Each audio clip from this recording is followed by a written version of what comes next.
ஏன் ஆசைப்படக்கூடாது? பாபாஜி சொல்லும் அர்த்தம் பாபாஜி சொல்வது, ஆசை என்பது மனிதனை ஓட்டும் கயிறு. அது இழுத்தால் மனம் ஓடும், மனம் ஓட்டினால் ஆன்மா தாழும். ஆசை இருந்தால் வாழக்கூடாது என்று பாபாஜி சொல்லவில்லை.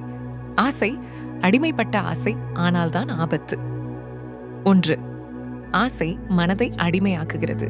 அதிக ஆசை வந்தால் மனிதன் மன அமைதியை இழக்கிறார். நிறைவேறாத ஆசை, கோபம், அதிக ஆசை, பயம் நிறைவேறுமா இல்லையா என்ற சுழற்சியில் மனம் குழம்பி விடுகிறது. 2. ஆசை நிஜத்தை மறக்கச் செய்கிறது. ஆசை மனிதனை எதிர்கால கற்பனையில் வைத்துக்கொண்டு இப்போது வாழும் சக்தியை பறித்து விடுகிறது. 3. ஆசை இருந்தால் தீர்ப்பு தப்பிக்கும் ஆசை நிறைவேற வேண்டும் என்பதற்காக செய்யக்கூடாத பாதையை மனிதன் சில நேரம் தேர்வு செய்கிறான். இதுவே பாபாஜி எச்சரிக்கும் விஷயம். 4. ஆசை இல்லை என்றால் சுதந்திரம். ஆசை இல்லாத மனம் பசுமையான நிலம் மாதிரி. அதில்தான் தெய்வீக அறிவு வளரும். 5. பாபாஜியின் நேரடி போதனை: ஆசை இல்லாதவன் ஏழன் அல்ல, ஆசையின் அடிமை இல்லாதவன் 2 உலகத்திலும் மிகப்பெரிய செல்வந்தன்.